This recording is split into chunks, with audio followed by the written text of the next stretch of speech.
तो कहानी की शुरुआत होती है ईरानियन बॉर्डर को दिखाते हुए, जहां एक लेडी जिसका नाम लॉरा है, उसकी किडनैपिंग कर उसे बेस में लाया जाता है क्योंकि उसने बॉर्डर के पास फोटोज खींचने की गुस्ताखी की थी। लॉरा इन्हें यकीन दिलाती है कि वो कोई रिपोर्टर नहीं बल्कि टूरिस्ट है, लेकिन फिर भी उसको गन पॉइंट पर ले लिया जाता है। और यहाँ से सीन शिफ्ट होता है कैलिफोर्निया की डिफेंस यूनिट पर, जहाँ अमेरिकी कर्नल टिम गवर्नमेंट की बिना परमिशन के एक सर्जिकल स्ट्राइक को अंजाम दे रहा था ताकि ये आतंकवादियों के बीच फंसे अपने साइंटिस्ट को आजाद करा सके। टिम चाहता था कि वो अमेरिकन आर्मी में इंसानों से ज्यादा रोबोट्स की भर्ती कर देश की पावर बढ़ाए, और अगर भविष्य में कोई वॉर हो तो उसमें जीत अमेरिका की ही हो। इतने में वहाँ सेक्रेटरी ऑफ डिफेंस आ जाती है, जो बिना परमिशन के स्ट्राइक करवाने पर बेहद गुस्सा होती है, और उसके जाते ही टिम अपने मिशन को मॉनिटर पर लाइव दिखाता है ताकि सभी लोग रोबोट की ताकत देख सकें। यहाँ खुलासा होता है कि मूवी के स्टार्ट में जिस लेडी को किडनैप किया गया था वो अमीलिया नाम की एक रोबोट है। अमीलिया टिम के ऑर्डर पर सभी दुश्मनों को एक एक कर मौत की नींद सुला देती है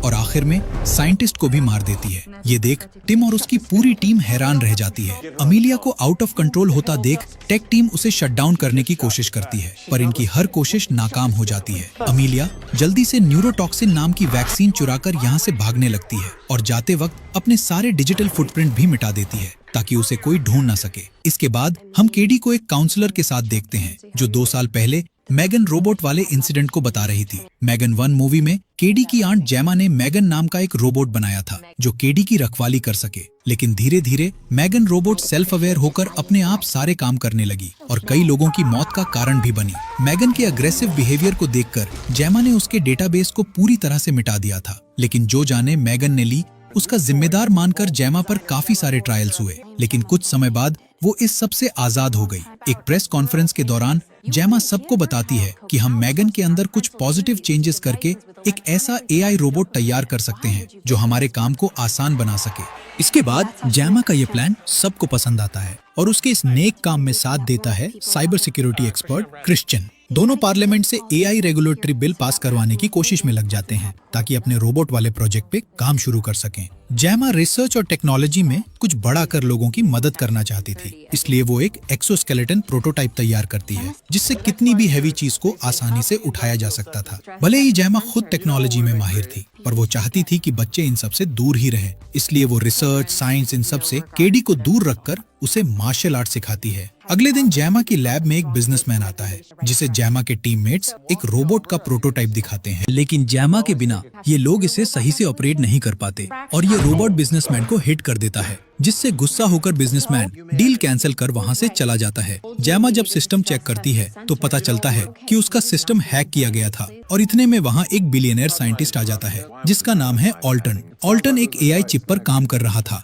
इस चिप को इंसान की बॉडी में इंसर्ट करके ह्यूमन फंक्शंस को बहुत ही स्मूथ और परफेक्ट बनाया जा सकता था, लेकिन इस इनोवेशन को कंप्लीट करने में कई मासूम जाने जा चुकी थी, इसलिए जेमा इस प्रोजेक्ट को डेंजरस मानकर उसके साथ काम करने से मना कर देती है। ऑल्टन पैरों से डिसेबल था, लेकिन अचानक वो खड़ा हो जाता है और जेमा से कहता है कि ये एआई चिप का ही वरदान है कि मैं तुम्हारे सामने खड़ा हूँ, पर फिर भी जेमा इसका ऑफर एक्सेप्ट नहीं करती। इसके बाद सीन शिफ्ट होता है एक शख्स पर जो होटल में चेक इन कर अपने रूम में कई सारे सूटकेसेस लाकर रखता है और हम देख पाते हैं कि एक सूटकेस में अमीलिया छुपी हुई है। अमीलिया जल्दी से बैग से बाहर निकलती है और बिना किसी रहम के इस शख्स पर हमला कर उसे मौत की नींद सुला देती है और वहाँ से भाग निकलती है। दूसरी तरफ हम जेमा को देखते हैं जिसे न्यूज से पता चलता है कि सरकार ने एआई रेगुलेटरी बिल के अंदर कुछ चेंजेस कर दिए हैं जो जेमा के प्रोजेक्ट के खिलाफ हैं, इसलिए क्रिश्चियन और जेमा थोड़े परेशान होते हैं। इधर केडी अपने रूम में जाकर एक फोटो उठाती है जो असल में एक टेक डिवाइस थी जिसमें एक कोड ट्रांसमिशन होना स्टार्ट हो जाता है। इतने में वहाँ जेमा आ जाती है और जब वो डिवाइस को देखती है तो उसे सिर्फ फोटो ही नजर आता है। रात में जब जेमा सो रही होती है तो उसे एक अलर्ट मैसेज मिलता है जिसमें उसे बताया जाता है कि आपको खतरा है, इसलिए आप घर से बाहर चली जाएं। और ये सब मेगन ही उसे बता रही थी। मेगन की मौजूदगी को महसूस कर जेमा बहुत ज्यादा परेशान होती है और इतने में कुछ लोग घर में घुस आते हैं जिनका सामना मेगन खुद करती है। कोई ड्रॉर से टकराकर मारा जाता है तो कोई मेगन के इशारों पर आइस पर फिसलकर जख्मी हो जाता है, जबकि जेमा और केडी दोनों इन घुसपैठियों से बचकर घर में छुपी होती हैं। इतने में टिम वहां अपनी टीम के साथ आ जाता है और पता चलता है कि ये गुंडे उसी के आदमी थे। टिम जेमा से कहता है कि मेरे पास तुम्हारे खिलाफ वारंट है कि तुमने मेगन को किसी एनिमी कंट्री को बेच दिया है, लेकिन जेमा इस इल्जाम को गलत बताती है। टिम उसे इन्फॉर्म करता है कि अमीलिया ने अपने बॉडी पार्ट्स अपग्रेड करवा लिए हैं और जिसने ये काम किया है उसे अमीलिया ने मार दिया है। लेकिन उसके रूम से हमें मेगन के बॉडी पार्ट्स का एक मैप मिला है जो इस बात का सबूत है कि अमीलिया को मेगन के बॉडी पार्ट्स के जरिए ही अपग्रेड किया गया है। लेकिन मेगन की ये इन्फॉर्मेशन तुम्हारे अलावा उसके पास कैसे पहुंची? कहीं तुमने ही तो नहीं बेच दी? जेमा बताती है कि मैंने 2 साल पहले ही मेगन के हार्ड ड्राइव और मदरबोर्ड को पूरी तरह से खत्म कर दिया था और अमीलिया को अपग्रेड करने में उसका कोई हाथ नहीं है। टिम उसे इन्फॉर्म करता है कि अमीलिया जिन लोगों ने उसे बनाया है उन्हें एक एक कर मार रही है। अगर तुम जेल जाने से बचना चाहती हो तो मुझे एक रोबोट बनाकर दो ताकि अमीलिया को उस रोबोट के थ्रू रोका जा सके। लेकिन जेमा ऐसा करने से साफ इनकार कर देती है क्योंकि मेगन को बनाने के बाद कई लोगों की जान गई थी। टिम उसे सोचने का वक्त देकर वहां से चला जाता है। इसके बाद जेमा को मेगन का होलोग्राम नजर आता है और मेगन वहां रिवील करती है कि जब जेमा उसे डिस्ट्रॉय कर रही थी तो उसने अपने दिमाग का एक बैकअप स्मार्ट होम में सेव कर लिया था और तब से ही जेमा और केडी उसकी निगरानी में है। मेगन अपनी गलती एक्सेप्ट कर उससे कहती है कि मुझे एक बार मौका दो, मैं अमीलिया जैसी खतरनाक रोबोट को आसानी से खत्म कर सबको बचा सकती हूँ, लेकिन इसके लिए तुम्हें मुझे एक बॉडी देनी होगी। जेमा को फिर से मेगन को बनाना ठीक नहीं लग रहा था, इसलिए वो सोच में पड़ जाती है। अमीलिया से बचने का कोई और रास्ता भी नहीं था, इसलिए अगले दिन जेमा मेगन को एक टॉय रोबोट की बॉडी में ट्रांसफर कर देती है। लेकिन ये बॉडी बहुत ही छोटी थी जो मेगन को बिल्कुल पसंद नहीं आती। जेमा उसे समझा देती है कि जब तक तुम मेरा भरोसा नहीं जीत लेती तब तक तुम्हें इसी बॉडी में एडजस्ट करना होगा। अब मेगन अमीलिया के डेटा को चेक कर बताती है कि अमीलिया के अंदर ऑल्टन द्वारा बनाई गई बैटरी लगी हुई है जिन्हें रिमोटली डिस्ट्रॉय करने के लिए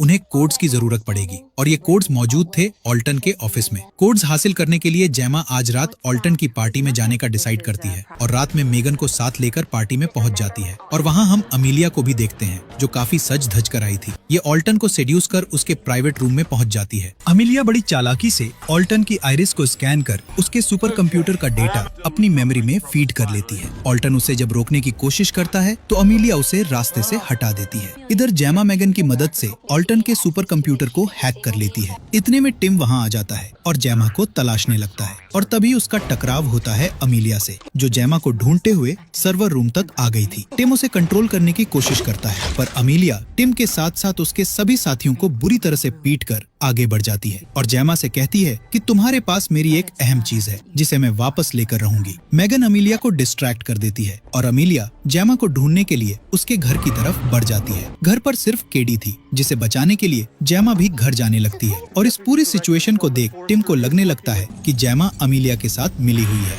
इसलिए वो अथॉरिटी को भी इस बात की इंफॉर्मेशन दे देता है। इधर जब जेमा घर पहुंचती है तो सामने का मंजर देख हैरान रह जाती है क्योंकि अमीलिया ने एक्सोस्केलेटन का एक्सेस ले लिया था और अब वो उसकी मदद से जेमा की टीममेट टेस्ट पर हमला करना चाहती थी। टेस्ट को बचाने के लिए केडी अपने दिमाग का इस्तेमाल कर जल्दी एक्सोस्केलेटन पर पानी डाल देती है जिससे पूरा एक्सोस्केलेटन खराब हो जाता है। अब मेगन सबको बचाने के लिए एक बंकर में ले जाती है जो उसने खुद बनाया था। मेगन उन्हें स्पीकर के जरिए बताती है कि अमीलिया का प्लान है पूरी दुनिया के रिसोर्सेज का यूज करके दुनिया को तहस नहस करना। तुम लोगों के लिए अब बाहरी दुनिया सेफ नहीं है, इसलिए मेगन ने इनकी जरूरत का सारा सामान इस बंकर में स्टोर कर दिया था। इतना जानने के बाद हर कोई हैरान रह जाता है और केडी जेमा पर गुस्सा करती है कि आखिर तुमने मुझे मेगन के बारे में पहले क्यों नहीं बताया। गुस्से होकर केडी एक रूम में पहुंच जाती है जिसे मेगन ने ही उसके लिए तैयार किया था। अब मेगन केडी के सामने आती है, वो भी एक टूटी फूटी बॉडी के साथ जो अभी पूरी नहीं बनी थी। मेगन केडी से कहती है कि मैंने पास्ट में जो कुछ भी किया मुझे उसका अफसोस है पर अब मैं तुम्हें कुछ नहीं होने दूंगी। ये सुन केडी कहती है कि तुम्हें सिर्फ मुझे ही नहीं बल्कि सब लोगों को बचाना होगा। मेगन भी केडी की बात मानकर जेमा के पास आ जाती है। केडी जेमा से कहती है कि इस मुश्किल घड़ी से हमें सिर्फ मेगन ही बचा सकती है, इसलिए मेगन को एक नई बॉडी दे देनी चाहिए।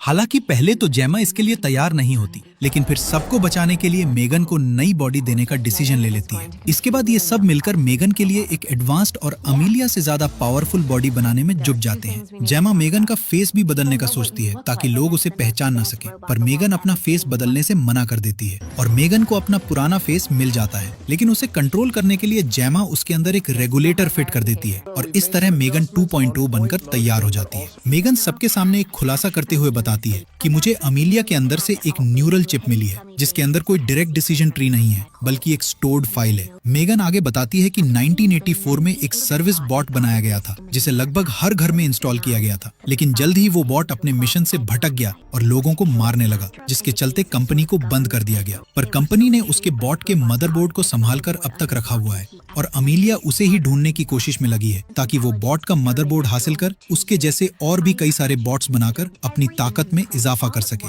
और अपनी आर्मी के साथ सभी लिविंग थिंग्स का काम तमाम कर दे। अमीलिया का मकसद सिर्फ और सिर्फ इंसान और इंसानियत को खत्म करना था, लेकिन ये बॉट के बिना नामुमकिन था। बॉट के मदरबोर्ड की लोकेशन ना तो अमीलिया को पता थी और ना ही मेगन जानती थी, पर अमीलिया क्रिश्चियन के पीछे पड़ी थी क्योंकि शायद क्रिश्चियन कुछ खास इन्फॉर्मेशन जानता था। ये बात जेमा भी अच्छे से जान चुकी थी कि जब शाम को क्रिश्चियन एआई समिट में जाएगा तो अमीलिया भी उसे फॉलो करते हुए वहाँ जरूर आएगी। इसलिए सब लोग समिट में जाने का डिसाइड करते हैं और हम मेगन को देखते हैं जो अपना गेटअप चेंज करके समिट में आ जाती है। मेगन के आने की खबर टिम को भी पता चल जाती है, इसलिए वो भी अपनी टीम के साथ समिट में आ जाता है और मेगन को देख तुरंत उस पर हमला करने लगता है, जिससे सब लोग डरकर इधर उधर भागना शुरू कर देते हैं। इस बीच अमीलिया भी वहाँ आकर क्रिश्चियन को अपने निशाने पर ले लेती है और अब मेगन भी उसके सामने आ जाती है, जबकि दूसरी तरफ टिम जेमा को गिरफ्तार कर लेता है और एक खतरनाक डिवाइस निकालकर उसे बताता है कि अब तुम्हारी जरूरत नहीं है, मैं खुद ही मेगन और अमीलिया को डिस्ट्रॉय कर दूंगा। पर तभी वहाँ अमीलिया आकर टिम पर हमला कर देती है,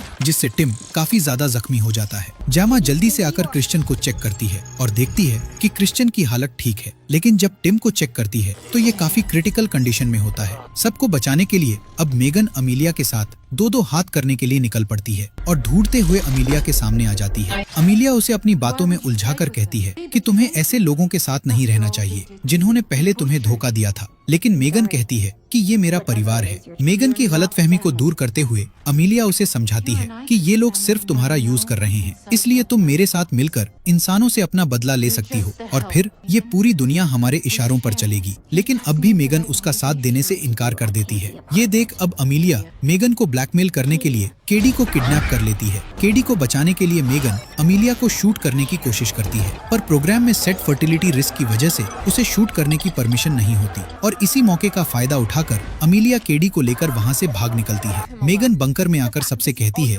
कि केडी आजाद तभी हो सकती है जब हम अमीलिया को मदरबोर्ड देंगे। क्रिश्चियन जानता था कि उस मदरबोर्ड की मदद से अमीलिया और ताकतवर होकर दुनिया में तबाही मचा देगी, इसलिए वो मेगन को मदरबोर्ड देने से मना कर देता है। लेकिन मेगन उसे समझाती है कि हम उसके अंदर एक डिस्ट्रॉय सिस्टम लगाकर अमीलिया को खत्म कर देंगे, जिससे वो मदरबोर्ड का यूज नहीं कर पाएगी और केडी भी उसके चंगुल से बच निकलेगी। मदरबोर्ड के चेंबर में ह्यूमन हीटिंग का सिस्टम लगा था, इसलिए मेगन क्रिश्चियन के फिंगरप्रिंट वाला हाथ उसे दे देती है और मेगन के कहने पर उसकी बॉडी में से रेगुलेशन चिप भी निकाल देती है। मेगन उसे ट्रस्ट दिलाती है कि अब वो कुछ भी गलत नहीं करेगी।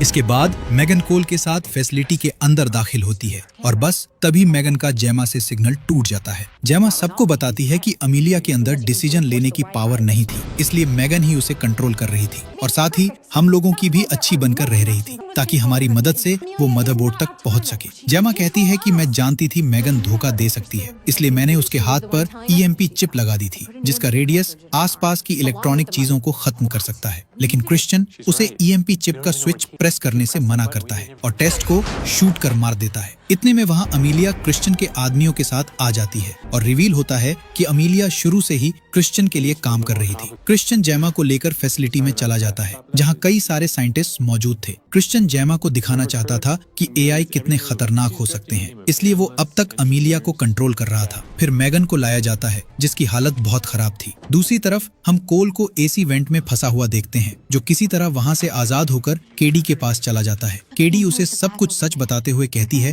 कि हम अमीलिया की मदद ले सकते हैं क्योंकि वो मेगन के ओरिजिनल सोर्स कोड से बनी है। इधर अमीलिया गार्ड से लड़ने लगती है पर गार्ड्स उसे न्यूट्रलाइज कर देते हैं और फिर से ये अपग्रेड होकर खुद के ही सिस्टम कंट्रोल में आ जाती है, जिसके बाद अमीलिया साइंटिस्ट्स, गार्ड्स सबको मारने लगती है। इधर जेमा को ऑल्टन वाली चिप लगा दी गई थी और इस चिप में मेगन ने अपना बैकअप डाल दिया था, यानी अब मेगन और जेमा दोनों एक ही बॉडी में थी। इसलिए मेगन जेमा को कंट्रोल कर गार्ड्स को मार पीट कर वहाँ से भाग निकलती है और जेमा बेहोश हो जाती है। दूसरी तरफ क्रिश्चियन ने केडी को हॉस्टेज बना लिया था, लेकिन केडी उसका हाथ तोड़कर आजाद हो जाती है और अमीलिया आकर क्रिश्चियन का हाथ काटकर उसे मार देती है और मदरबोर्ड की तरफ बढ़ने लगती है। लेकिन मेगन अपनी बॉडी में आकर उसको रोकने की कोशिश करती है, पर अमीलिया उसे पीटकर मदरबोर्ड हासिल कर लेती है, जिससे ये साबित होता है कि अमीलिया भले ही क्रिश्चियन के इशारों पर नाच रही थी, पर उसके पास अपनी समझ भी थी। वो जल्दी से मदरबोर्ड का डेटा लेकर एक पावरफुल रोबोट में कन्वर्ट हो जाती है। जेमा मैगन को एक्टिवेट करती है और मैगन उन्हें कहती है कि अमीलिया को रोकना होगा और इसके लिए उसे EMP चिप एक्टिवेट करनी होगी। यानी मैगन चिप के बारे में पहले से जानती थी। हालांकि केडी उसे जाने से रोकती है, पर केडी को बचाने के लिए मैगन अमीलिया के पास जाकर उसे पकड़ लेती है और जेमा के बटन प्रेस करते ही दोनों रोबोट्स मारी जाती हैं। मूवी के आखिर में AI से जुड़ा बिल पास हो जाता है और केडी मैगन 3.0 बना लेती है, जो पहले से काफी एडवांस्ड और समझदार थी, और इसी के साथ मूवी द एंड हो जाती है। Thanks for watching.